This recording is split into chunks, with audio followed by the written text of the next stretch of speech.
Hello everyone. Nagpapasalamat po ako na you join our video, watching video every Saturday.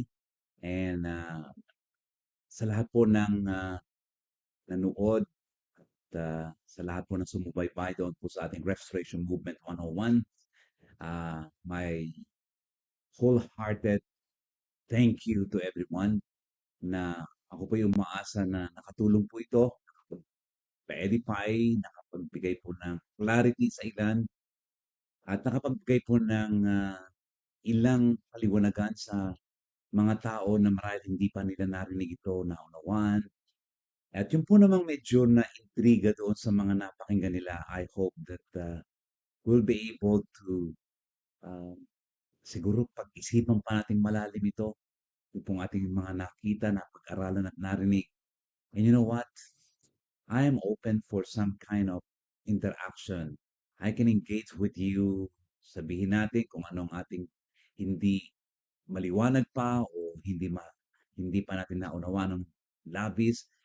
Just let me know if I can still clarify some issues.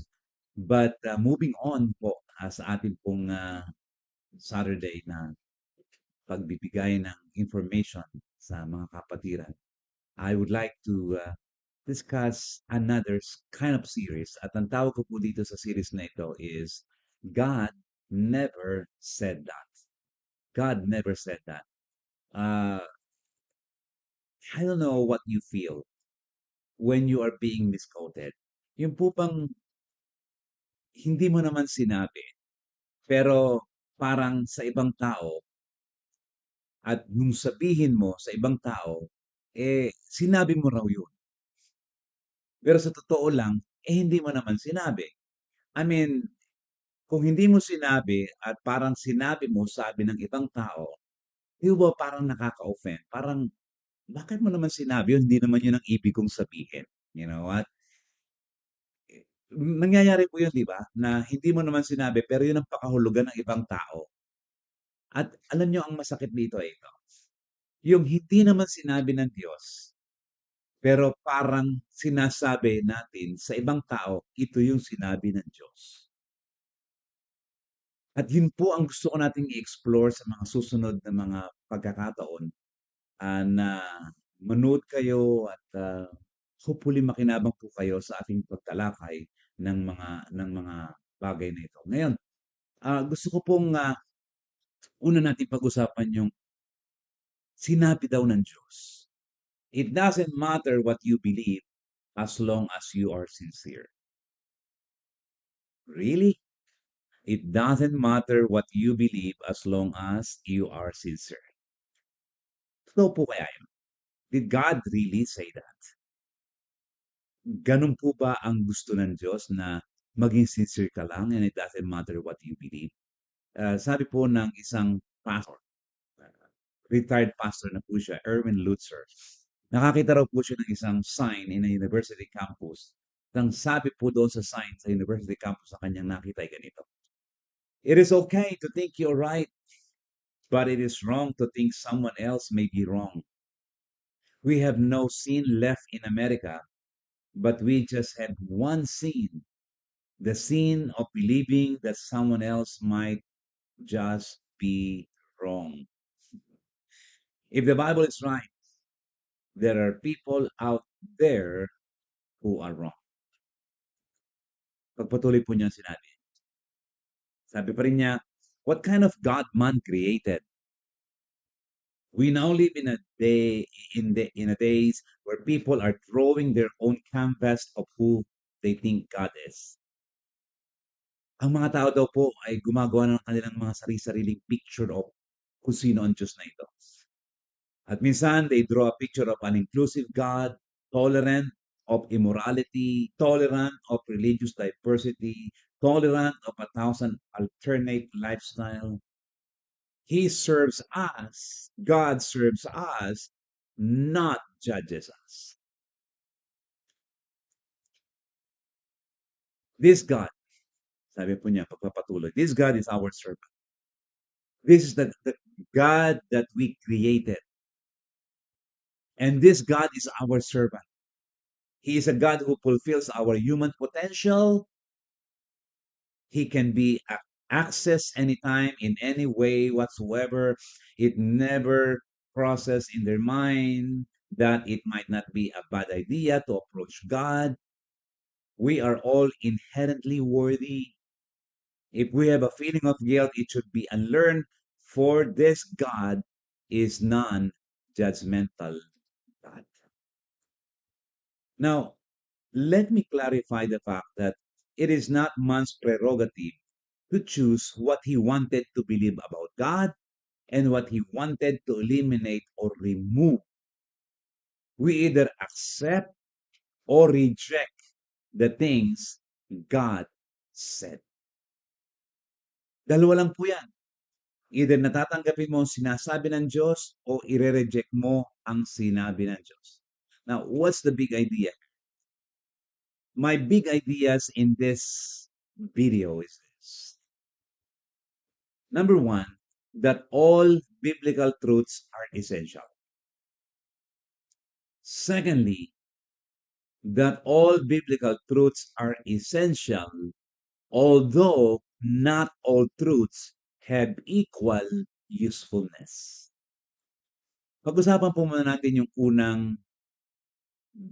the first big idea. Na ang sabi po natin sa first big idea, all biblical truths are essential. Now, I think maliwanag na po sa atin na napag-usapan natin sa nakaraan yung one of the mottos of the Restoration Movement, yung in essential unity or in doctrine unity, in non-essentials, liberty, in all things love. And by the way, I would like to thank those na nag-feed po sa comment boxes kung sino yung originally nagsabi nito. And we came up with this name, si Rupertus Meldenius. Siya po yung original na nagsabi ng in essential unity, in non-essentials, liberty, in all things, love. Thank you for your contribution. Salamat po sa mga nagbigay ng information. But we came up with this Rupertus Meldenius, an Orthodox Lutheran, and this became a popular slogan. Kaya nga po nabanggit ko when we were talking about Restoration Movement 101, that it was not originally from the Campbells. No? So, ito yung gusto kong himay-himayin natin. Nabanggit ko po sa inyo sa nakaraan na babalik po tayo dito sa motto na ito, sa axiom na ito. In essentials, unity. In non-essentials, liberty. In all things, love. Or in matters of faith, unity. In opinion, liberty. In all things, love. Now, gusto ko pong maging maliwanag ngayon pa lamang yung aking big idea that I would like to share with you, that all biblical truths are essential.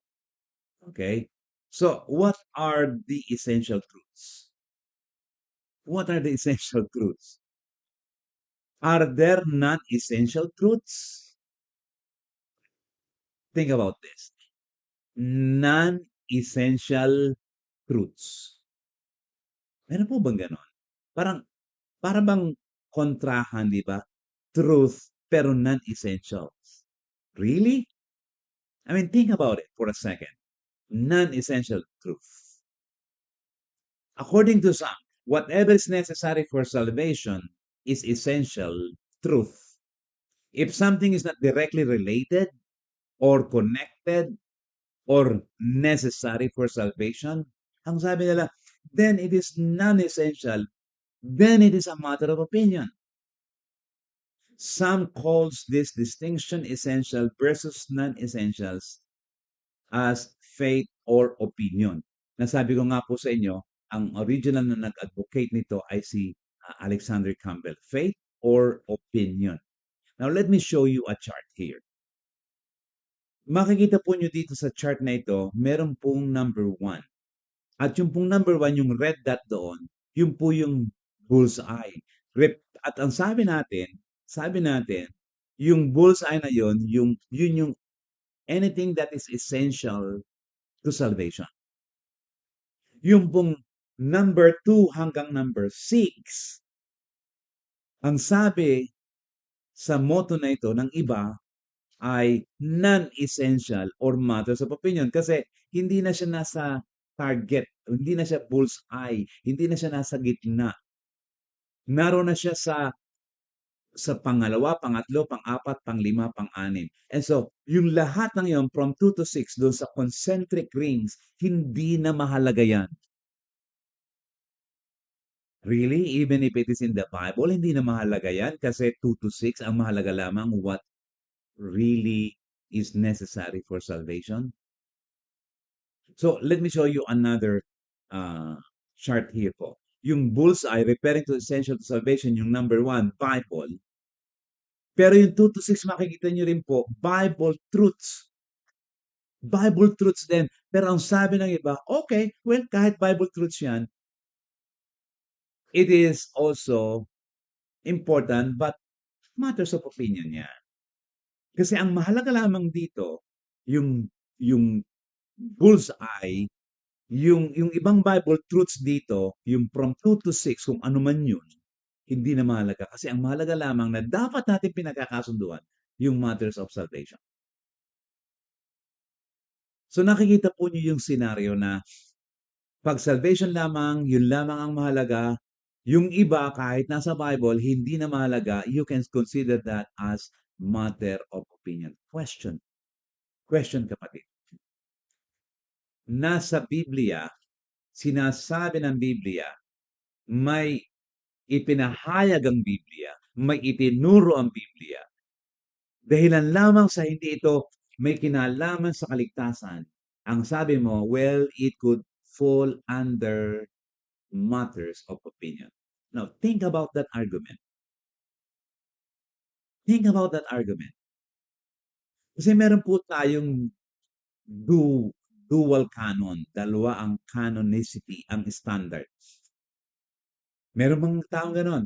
Pag red letter ang Bible, ibig sabihin, ang letter sa Bible, si Jesus yan, ay mahalaga yan. Pero pag hindi na red letter, hindi na mahalaga yan. Kasi hindi na si Jesus ang nagsasalita dyan.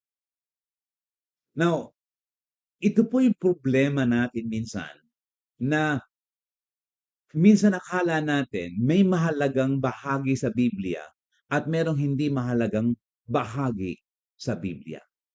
Now, think about what we are saying sometimes, what we are assuming and what we are claiming sometimes. Ano na, pag matter of salvation, mahalaga. Pero kapag hindi na matter of salvation, hindi na mahalaga yon kahit Bible truth. And that is what we are trying to drive dito po sa ating pag-uusap na ito. Tama ba yung sinasabi natin? Are we aware of what we are saying? Na ganun nga pa yun. And ako po'y naniniwala, and I stand on this, that if it is in the Bible, kahit hindi yan red letter, kahit Leviticus yan, kahit Book of Numbers na kalimitan hindi natin binabasa, kahit Exodus yan from 35 hanggang 40 na hindi natin malimit binabasa, kasi patungkol sa tabernacle, etc., they are all essentials because they are biblical truths, because they are written in the scriptures. Mahalagang lahat yan. And the Spirit of Christ wrote everything in the scripture from Genesis to Revelation. So, why all biblical truths are essentials? Bakit po? Bakit lahat ng sinabi ng Biblia ay mahalaga? 2 Timothy 3:16 and 17. All scripture, underline, yellow. I-highlight po natin.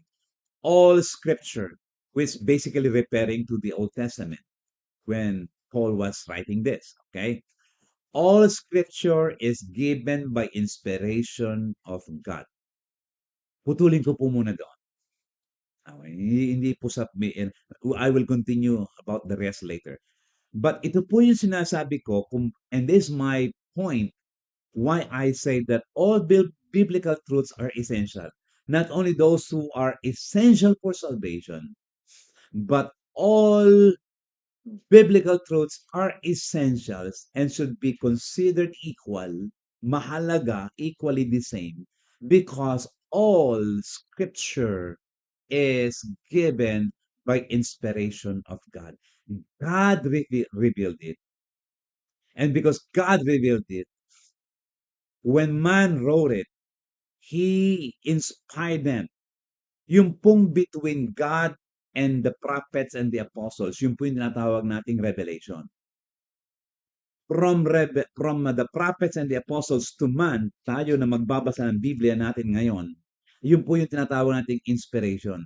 That God would like to make sure sa iyo, kapatid, at sa akin, na lahat ng babasahin mo, every word, every preposition that you're gonna be reading in the Word of God, they cannot err. Hindi siya pwedeng magkamali. At napatunayan na po yan, wala na po tayong maraming question yan because napag-aralan na po yan ng mga higher critics at ng mga lower critics, yung pong mga scholar na nag-aaral ng mga introduction ng Bible and even ng mga textual critics. All scripture is given by inspiration of God and it is trustworthy. You can trust it. Now, it is only man's opinion that what is only essential that we need to agree upon is the issue of salvation. Sabi lang po ng tao yun. Tao lang po ang nagpanukala na lahat ng essential ay tungkol sa salvation. And we never underestimate the importance of salvation, please. I never underestimate the importance of salvation. But when God wrote this book, when God gave us this book, everything written in this book is essential from Genesis chapter 1 verse 1 hanggang Revelation chapter 22. All, everything written is essential. Some of those written are essential for salvation, of course. Some are essential for leadership. Some are essential for church governance. Kagaya po ng 1 Timothy chapter 3. Some are essential to understand the role of women. Makikita po nyo sa 1 Timothy chapter 2. Others are essential for spiritual growth. Nariyan yung prayer life, yung tungkol sa devotional life. Some are essential for avoiding temptation. And many others. Ang dami pong essential. Hindi lamang po kasi essential for salvation ang Biblia, kundi essential sa marami mga bagay. And to say that only what is essential for salvation is important in the Bible and the rest is opinion, wow!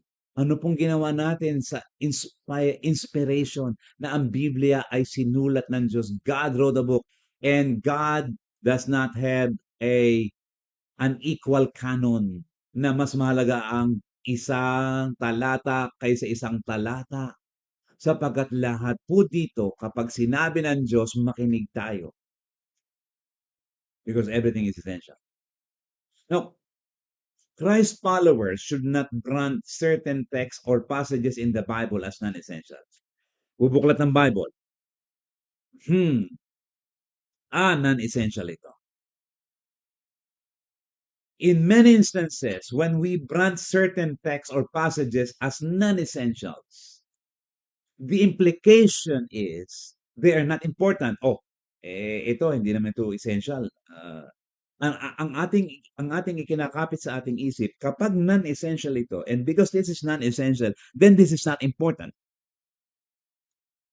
But the opposite is true. They are essential.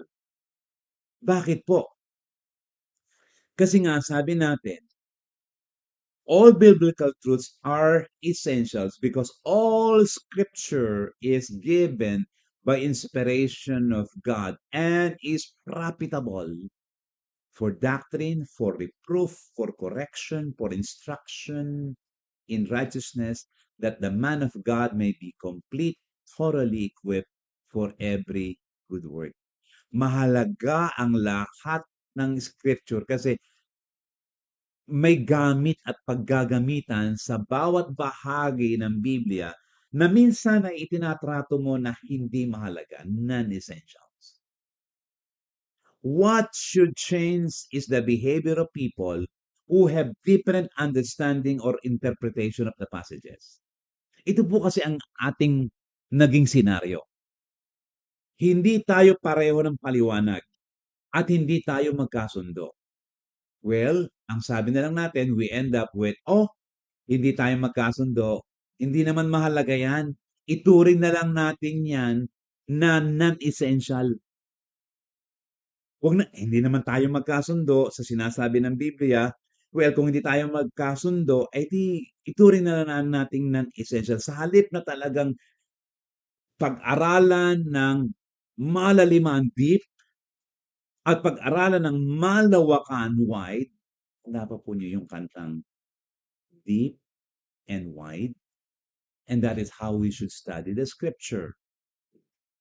Deep and wide. So, yung behavior ng tao na hindi tayo magkasundo, wag na natin pag-aralan yan, hindi naman siguro tayo magkakasundo, kahit magdialogo tayo, well, that's a very negative attitude. And that is a defeated attitude. Ang ating dapat baguhin yung ating behavior na hindi pwede natin pag-usapan ito at pag-aralan ito. Let me tell you what uh, one of the theologians I respect, Jack Cottrell, sabi niya, thus when opinion is equated with non-essential in the slogan, this has a devastating effect on the whole concept of truth and sound doctrine, which is true. Pag ang isang bahagi ng Biblia ginawa mong opinion, kasi hindi nyo pinagkakasunduan, opinion na lang yan. It will have a devastating effect on the whole concept of truth and sound doctrine. The practical result is all other doctrines and assertions in the Bible are treated as unimportant, hindi na mahalaga, for which there is no one correct understanding and where agreement or disagreement is irrelevant. Kasi hindi naman tayo magkasundo eh. Eh bakit naman hindi kayo nagkakasundo? Eh sapagkat marahil hindi pa naman talaga kayo nag-uusap in the first place. At hindi pa talaga kayo naupo, pinag-aralan ng salita ng Diyos, ang kagaya ng kinakanta natin, sinasabi natin, deep and wide. This notion of essential, non-essential creates the false impression that there are only two categories of doctrines. Ano yon? Important ones that are essential for salvation and unimportant, meaning non-essential matters of opinion. This is seriously incorrect. A doctrine not essential for salvation is not by the fact alone a mere non-essential. It may be essential or important for some other purposes. And you know what? I could not agree more with what he said. Alsin po natin yung dichotomy ng important doctrines and unimportant doctrines. Sapagkat kapag ang Diyos ay sumulat, kapag ang Diyos ay nagsalita, equal canon po yan. Meaning, lahat yan is standard. It may not be a standard for salvation, but it is a standard for leadership. It is a standard for edification. It is a standard for who should you marry. It is a standard. Lahat po may iba't ibang purpose. Kagaya ng sinabi niya, it may be essential or important for some other purpose. Maybe not essential for salvation, but it is important because God said so. Sinabi ng Biblia. So, meron po kasi tayong dichotomy na ginagamit o ginagawa at pinaniniwalaan na o ipinapaniwala sa atin na The essential is salvation. What matters is salvation. The rest, hindi naman tayo magkakasundo diyan sa leadership, sa governance ng church. Hindi tayo magkakasundo diyan. Non-essential na lang 'yan. Kung anong gusto mo, sige ka. Kung anong gusto ko, akin ito. Well, really? Really? I mean, gano'n natin titingnan ang Biblia. So my point this time as I end this first part series, God Never Said That, is this. Alisin po natin yung dichotomy ng essential and non-essentials. Because I believe with all my heart that all biblical truths are essentials. All biblical truths are essentials. Walang matter of opinion when God said something about it. When God said something about it, kailangan lamang nating pag-aralan, malaliman, deep, at malawakan. So that in the end, kung sino man ang ating kausap, anuman ang kanyang uri ng pananampalataya, if he believes on the authority of the Scripture and the Lordship of Jesus Christ, we can end up to the truth of what really God says. Maliwanag po ang sinasabi ng Biblia. Kaya nga sinulat eh. Imagine ninyo kung ang Bible ay sinabi lang, sinalita lang, spoken and not written. Ang hirap po nating magkasundo lalo. Salamat na lamang because the Bible is written so that we can objectively see what is in it. And by the power of the Spirit of God as He speaks to us, we can agree on what it really says. Maraming salamat pong muli sa inyong pagsubaybay sa video na ito na I try to do every Saturday night. And we are in this series called God Never Said That. Pagpalain po kayo ng Panginoon at muli po, naanyayaan ko kayo muli sa susunod na ating pag-aaral.